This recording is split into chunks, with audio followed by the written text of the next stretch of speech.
Olá, eu sou Cavalcante Júnior e este é o Pode Vir, o podcast da Vida Acontecendo, que tem a produção de Jamile Cavalcante e o audiovisual da Pro Produções. Quem senta-se à mesa neste episódio é Roberto Galvão, para conversarmos sobre 60 anos dedicados à arte. Roberto, seja muito bem-vindo ao Pode Vir, é uma satisfação recebê-lo aqui no nosso podcast. Olha, para mim é uma alegria imensa estar aqui, sabe?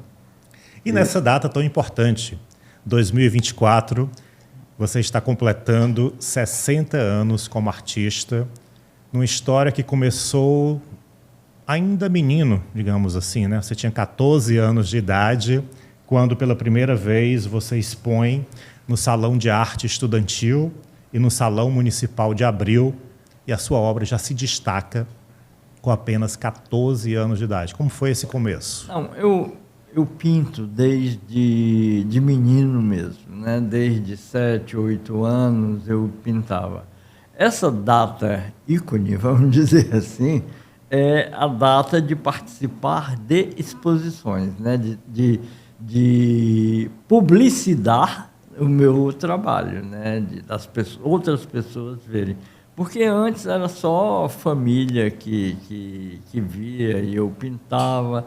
Agora tudo isso se deve, eu acho que a minha avó, que ela era professora de artes manuais, como se chamava na época, não é? E ela tinha uma despensa que para mim era uma caverna de Ali Babá. Porque nessa despensa tinha tudo, todos os tesouros. Massa de modelagem, tudo que você imaginar para uma pessoa, e principalmente uma criança, imaginar coisas tinha lá. Minha avó fazia muita coisa. Ela fazia lapinha, fundia, esculpia, consertava relógio, certo? Fazia espelho, até ainda hoje, como é que ela fazia espelho, né? Mas ela fazia espelho e eu acho que isso foi um grande estímulo para o menino Roberto Galvão. E esse menino que sempre pintou, tentou algumas vias mais convencionais. Quase concluiu o curso de arquitetura na Universidade Federal do Ceará, chegou até o último ano do curso, tentou outros cursos, mas escolheu a arte como profissão. Por que essa escolha? Eu estudei filosofia também e me graduei, eu sou bacharel em História e mestre em História, né? Mas, na verdade, nunca dei aula de História, mas fiz algumas pesquisas, né? Porque eu fui estudar História porque senti necessidade de estudar a história da arte do Ceará, que eu achava muito sem um lastro livresco, vamos dizer assim, né?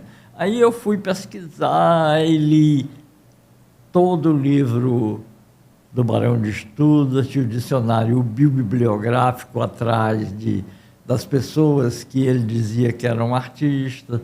E aí comecei a ver todas as coisas e isso é muito estimulante mesmo, você descobrir um artista do século XIX, encontrar como é que ele virou artista, porque é o seguinte, nós não tínhamos escola, né?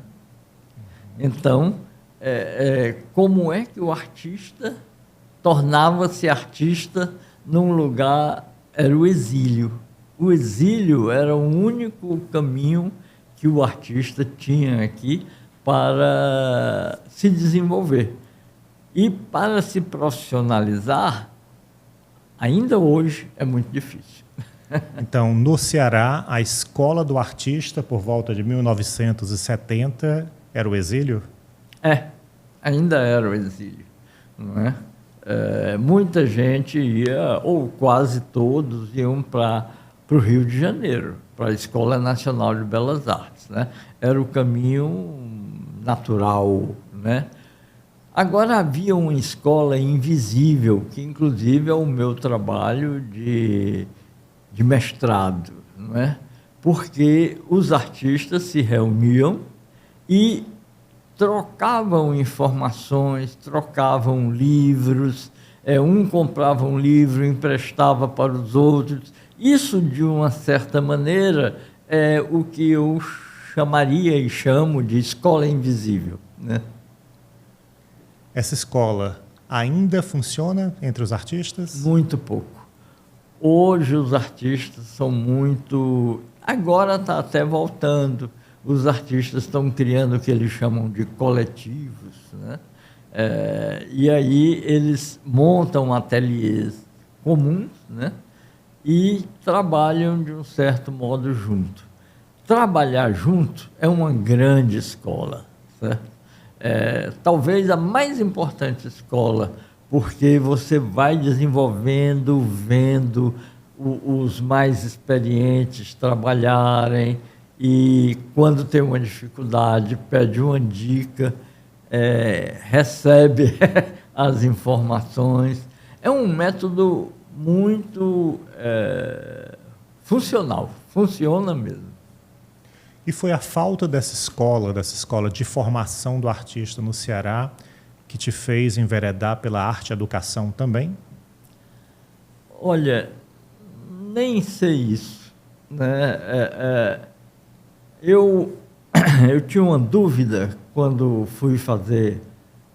Pessoas de uma certa categoria social têm que ter graduação, né? A sociedade impõe isso. Então, todos os meus colegas iam fazer vestibular, eu não ia fazer, aí eu fui fazer vestibular. Então, fiz uma brincadeira, assim, Unidu, Unite, para saber se eu me matriculava em História, que eu sempre gostei de História, né? Ou em Arquitetura, porque o nome do curso de Arquitetura era Artes e Arquitetura, né? Depois é que mudou para Arquitetura e Urbanismo, porque nunca naquele curso teve a menor chance para o artista plástico, até alguma repressãozinha. Eu acho que o motivo de eu deixar o curso foi exatamente um dia que um professor, analisando um trabalho meu, disse o seguinte: você pensa que isso é brincadeira como artes plásticas? Isso aqui é uma coisa séria, é arquitetura. Aí eu não voltei mais para o curso. Um marco na tua vida. Um marco que abriu as portas para o que você se tornou, né? E tem se tornado nesses 60 anos. Aqui sobre a mesa nós temos várias obras que você escreveu, né, sobre diferentes momentos ou catálogos que demarcam etapas da tua vida, mas a gente vai falar sobre eles daqui a pouco, depois do nosso intervalo cultural. E o nosso intervalo, ele convida o autor a compartilhar uma obra, um livro. Quem foi que você trouxe para compartilhar com a gente hoje? Crônicas de um Sonho dos Sonhos, ou Delírios Vesiculares, do Campelo Costa. O Campelo é um amigo meu da arquitetura, e depois, quando eu fui trabalhar na ECOA, lá em Sobral, nós passamos 10 anos almoçando e jantando juntos diariamente, né? Então, e o Campelo foi para mim um irmão mais velho. A primeira viagem que eu fiz saindo de Fortaleza para Salvador foi Campelo quem me levou. Campelo foi que me mostrou caldinho de lambreta no mercado central, o mercado lá de Salvador. Eles bebem. Agora é o seguinte, mexe assim, porque senão você vê a lama no fundo e não toma. Então, para quem está nos acompanhando, descreve para a gente o que é um caldinho de lambreta. É um caldo feito molusco, né? Eu acho que a lambreta é um molusco. Ela, cozida, ela tem um caldo delicioso que é ótimo para tomar com cachaça. Né? E aí você toma o caldo, né? Uma dose de cachaça e um caldinho que eles servem pequenininho no Mercado Modelo, lá em Salvador. Então essa foi uma das contribuições do Campelo. Né? E eu aprendi muita coisa com o Campelo. Ele era talvez assim um irmão mais velho para mim, né? E eu fiz, aqui não tem, mas eu acho que eu produzi alguns livros dele e escrevi a biografia dele, né? E juntei também as visões políticas de arquitetura dele numa publicação. Então o Campelo foi arquiteto também. Arquiteto, né? Um dos grandes arquitetos do Ceará, né? Agora, esse livro, ele é diferente de tudo. Ele teve um problema e passou 15 dias numa UTI. E ele tinha uma memória prodigiosa. Se ele lhe visse aqui e amanhã eu dissesse, Campelo, tu tem condições de fazer um retrato para eu botar numa orelha de um livro do Cavalcante Júnior? Ele dizia, claro que tem. Ele tinha uma memória assim extraordinária, né? Então, nesse texto, que é um texto manuscrito de 50 páginas, né? Ele lamenta, digamos, a partida dos amigos dele, que nós perdemos muitos amigos nos últimos tempos. Natural, mas perdemos, né? Augusto Pontes, muita gente. Nem vou citar aqui, porque Belchior, uma opção de gente. E ele lamentou a partida dessas pessoas e, de um certo modo, a morte da cidade de Fortaleza. Ele achava que Fortaleza estava perdendo certos valores enquanto cidade. Ele, no primeira parte, o livro tem 3 partes. Na primeira parte, ele lamenta essa, digamos, mudanças de Fortaleza, né? E descreve as saudades do Estoril, dos cabarés, e vai contando. É um capítulo lindo. Depois ele conta o delírio na UTI. Ele narra as visões de delírio dele da UTI. E na terceira parte, ele tem uma coisa mais chocante ainda, que ele descreve a criação de uma arquitetura, de um projeto de arquitetura que ele concebe ainda na UTI, inconsciente, né? Inconsciente.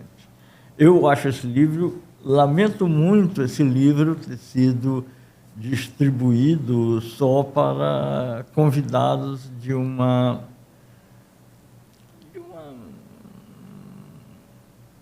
empresa, né? Uhum. Não chegou ao público, porque eu acho um livro sensacional. Além de ter ficado muito bonito, ele fez... eu juntei desenhos que ilustram o livro e ele juntou os desenhos dos delírios dele, né? O livro é composto, o manuscrito, com as correções e tudo mais, e a transcrição para facilitar a leitura. É um livro muito legal, eu acho muito legal. Então essa foi a contribuição do Roberto Galvão para esse momento do nosso intervalo literário, Crônicas de um Sonho dos Sonhos, ou Delírios Vesiculares do Campelo Costa. O nome do trabalho era Crônicas de um Sonho dos Sonhos, certo? Mas o Romeu, que fez o prefácio, Romeu Duarte, lá do curso de arquitetura, achou que devia ter esse nome de Delírios Vesiculares. Aí colocamos os dois nomes. Obrigado, Roberto. Então, você está acompanhando o Pode Vir, o podcast da Vida Acontecendo, que 2 vezes por mês nós conversamos aqui sobre temas de arte, cultura, literatura e saberes diversos. E nós queremos também ouvir a sua opinião e as suas sugestões, que podem ser enviadas para o Instagram, @podevir_o_podcast. E, Roberto, dando sequência, então, aos livros, nós temos sobre a mesa várias obras, catálogos, que representam diferentes fases da tua vida. Por onde a gente começa? Qual o livro que você escolhe primeiro para falar sobre o livro e o que ele fala sobre a tua trajetória?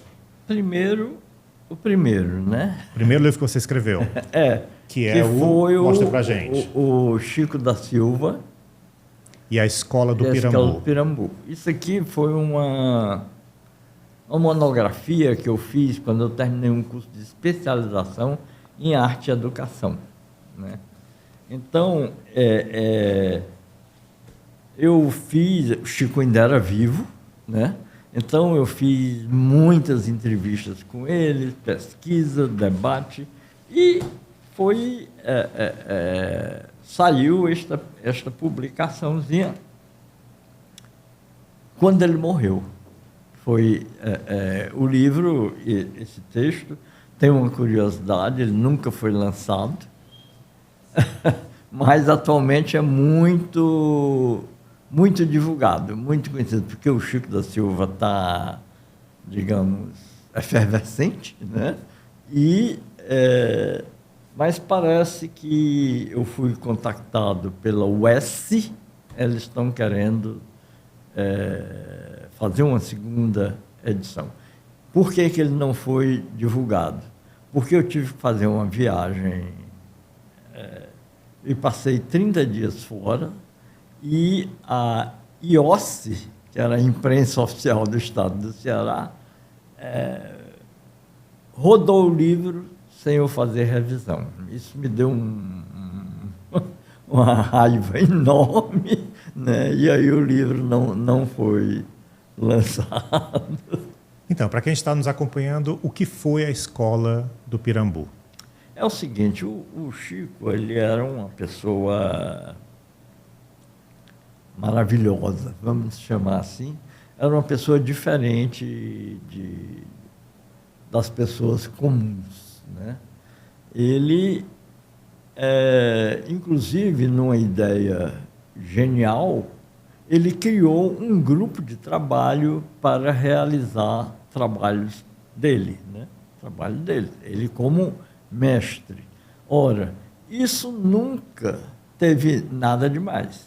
Se você pensar, todos os artistas da Renascença, Giotto, Leonardo, o Verrocchio, que foi o mestre, o Leonardo trabalhou no ateliê do Verrocchio.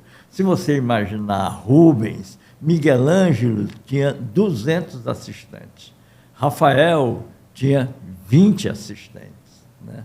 Então, isso era uma prática comum. E nos anos que aparece esse espaço, nos anos 70, existe Andy Warhol, que também é uma produção coletiva. Andy Warhol, ele comprava ideias e mandava executar. Quer dizer, isso é uma atitude totalmente pop, irreverente e questionadora dos valores, né? Então, por que o Chico não pode? Porque se criminalizou a produção do Chico. Eu creio que ele nunca soube quem era Andy Warhol, mas a base dele para fazer isso é a nossa produção artesanal. Um labirinto, uma toalha de labirinto, passa por 15 mãos, né? Então, é essa a nossa cultura, é essa a nossa tradição. O labirinto tem quem risca, quem corta, quem torce, quem faz o palhetão, até quem engoma. São todos profissionais diferentes, né? E o Chico sabia isso, né? Isso é um saber que as pessoas da nossa cultura têm. E uma prática também. Não tem por que criminalizar isso, né? Então, uma tela do Chico da Silva, ela era pintada por várias mãos. Por várias mãos. Por várias mãos. É isso que se chama escola de Chico, não é? Tinha uma pessoa que riscava, tinha uma pessoa que fazia o fundo, tinha uma pessoa que fazia o pontilhado, tinha uma pessoa, inclusive, que invernizava o trabalho, e o Chico assinava. Muito interessante. Então, esse foi o livro Chico da Silva e a Escola do Pirambu, do Roberto Galvão. Um próximo livro ou catálogo que nós temos aqui sobre a mesa, que você escolhe, Roberto? Esse é curioso. Esse livro aqui são... Mostra aqui para gente. É uma... Prova de estágio, notas biográficas de Raimundo Sela. Pois é, isso aqui demorou 20 anos esse livro. Não, é porque, de repente, eu juntei umas 10 ensaios, se eu não me engano, que eu tinha feito, dei uma arrumada e transformei num livro, né? Juntei os 10 ensaios, equalizei algumas coisas e escrevi um trabalho e juntei. Esse último que eu escrevi foi as influências do Raimundo Sela, comentando as influências do Sorolla, que era um artista espanhol, não é, que ele admirava muitíssimo, e, se eu não me engano, tem um outro artista inglês que ele também foi, inclusive, professor dele em Paris, né? Por que a escolha de Raimundo Sela? Raimundo Sela, para mim, quando eu comecei a frequentar o mundo cultural, foi exatamente na casa de Raimundo Sela. E havia uma tela lá que me encantava, chamada Tecendo o Samburá. Toda vida que eu chegava na casa de Raimundo Sela, eu me sentava na frente desse trabalho e ficava observando as soluções e ficava encantado, né? Então, eu sempre admirei e me encantava mais ainda, porque quando Raimundo Sela era estudante ainda, nós vivíamos um período muito acadêmico. Inclusive, o quadro dele, que ganhou o Prêmio de Viagem ao Exterior, é O Último Diálogo de Sócrates. É uma coisa bem grega, idealizada, né? Quando ele volta da Europa, ele pinta pescadores, vaqueiros, rendeiras, né? Então, isso revoluciona, que ninguém aceita isso no Sul, mas revoluciona o olhar sobre o povo cearense. E isso geralmente me encanta. Essas figuras que o Raimundo Sela passou a pintar, hoje são os símbolos da nossa sociedade, né? O vaqueiro, a rendeira, ainda hoje são. Isso tudo começou com Raimundo Sela. Então, eu sempre tive um respeito enorme pelo Raimundo Sela, inclusive eu não o aceito como acadêmico. Raimundo Sela é um modernista. Nessas 2 décadas dedicadas, né, ao estudo de Raimundo Sela, qual é um fato que você pode trazer para a gente, como um fato, uma descoberta que você fez sobre a trajetória, sobre a vida dele? Não, a vida do Raimundo Sela era muito... Raimundo Sela era uma pessoa muito comedida, né? Primeiro, uma coisa inusitada. Ele vendia os quadros, 2, 3 dias depois ele ia na casa do comprador, não é? Com o dinheiro que recebeu e dizia, olha, eu quero desistir da venda. Eu gosto muito desse quadro, eu não quero que ele saia de junto de mim, né? Então, isso é inclusive encomendas grandes, como painéis, ele sempre se negou Agora nós temos uma sorte imensa, né? O Museu da Universidade, que já possui 240 Raymond Cellar, ganhou agora mais de uma centena de trabalhos, né? E isso, para nós, é muito bom, porque, na minha visão de cultura, nós temos que cultuar, né, os artistas locais, né? Então fica o convite para que vocês conheçam o Museu de Arte da Universidade Federal do Ceará, hoje com quase 300 obras, não é isso? Aproximadamente de Raimundo Cellar. Né? Então, tem alguns acervos, isso não está totalmente à disposição do olhar do público, né? Nem poderia estar. Mas vale a pena. E tem outra coisa.